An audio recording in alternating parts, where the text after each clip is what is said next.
ভারত পাকিস্তান সীমান্তে চলমান উত্তেজনার আবহে বলিউডের দুই সুপারস্টার শাহরুখ খান ও আমির খান নিয়েছেন গুরুত্বপূর্ণ সিদ্ধান্ত।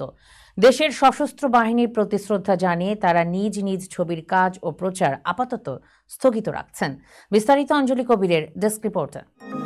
সম্প্রতি নিউ ইয়র্কে অনুষ্ঠিত মেট গালায় অংশ নিয়ে প্রথম ভারতীয় পুরুষ হিসেবে ইতিহাস গড়েছেন শাহরুখ খান।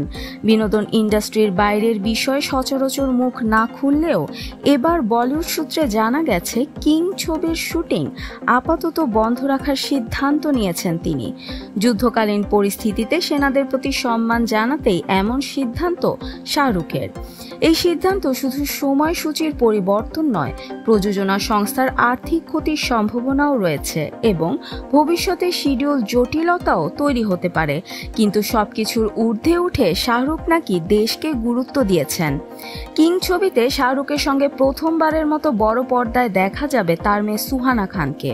এছাড়াও অভিনয় করছেন দীপিকা পাড়ুকোন, অভিষেক বচ্চন, অভয় বর্মা, আরশাদ ওয়ারসি। শোনা যাচ্ছে সুহানার মায়ের চরিত্রে দীপিকা, পরিচালনায় সিদ্ধার্থ আনন্দ। মুক্তি পেতে পারে 2026-এর শেষ দিকে। শাহরুখকে সবশেষ দেখা গিয়েছিল 2023-এর ডাঙ্কিতে। তার আগে জওয়ান ও পাঠান উভয়ই ব্লকবাস্টার। এদিকে বলিউড তারকা আমির খানও নিয়েছেন দায়িত্বশীল পদক্ষেপ।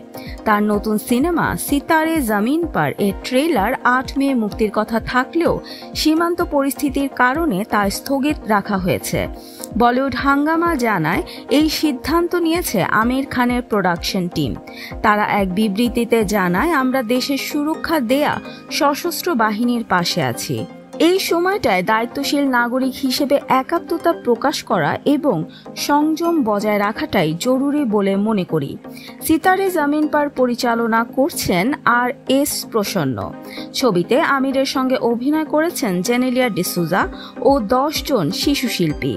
এটি 2007 সালের তারে জমিন পার এর সিকুয়েল। যদিও সিনেমার মুক্তি পিছিয়ে যেতে পারে বলে জল্পনা তৈরি হয়েছে, তবে এখনও কোনো আনুষ্ঠানিক ঘোষণা আসেনি।